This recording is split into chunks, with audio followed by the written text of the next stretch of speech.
This is Mrs. Burley, and this is an overview of the different databases we have available here at Northlake through our EBSCO database system.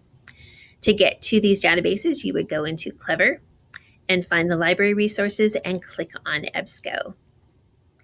Once you're here, you're going to be able to see most of these databases. There might be one or two here that are for teachers only, but majority of these are going to be available to students as well. And if you watched my last video, you know that the main database is the EBSCO Host Research Database. This one right here, you can go into that and you can search all of these databases you see on the screen all in one place.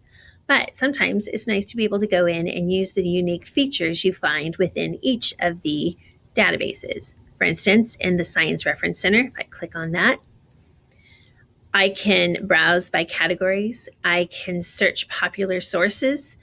They always have a featured article that you can click on, and they also give you some other reference materials over here. So there are some specifics that are just related to science. Or maybe you are working on argument writing and you want to see a little bit about points of view. And so maybe your teacher has assigned you to look into this points of view database.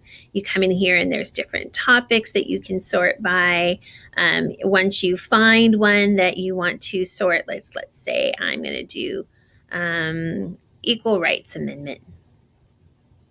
Once I'm there, you can see that it's set up much like any of the other databases. It's got a lot of the same normal features, but it also has here where it has the points and counterpoints made by others, and then a guide to critical analysis that you can look at to understand fact versus opinion.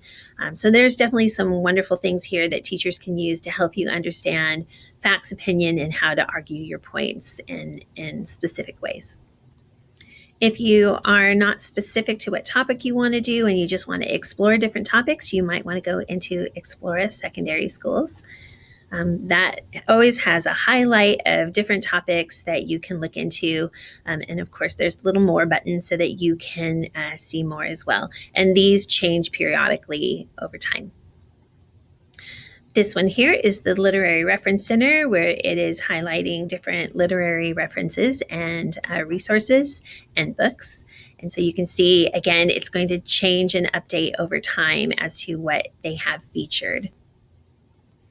And if you're looking for books to read, you can go into the Novelist programs. We have one that's Novelist Plus K through 8 and one that goes through secondary, so up through high school.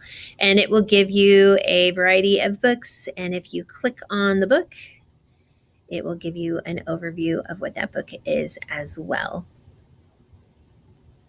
One thing I really like about this resource is that if you know a book that you really like and you want to find things that are similar, it will give you read-alikes. You can see right above me here are 5, 6, 7 different read-alikes that are similar to the book Frozen Charlotte.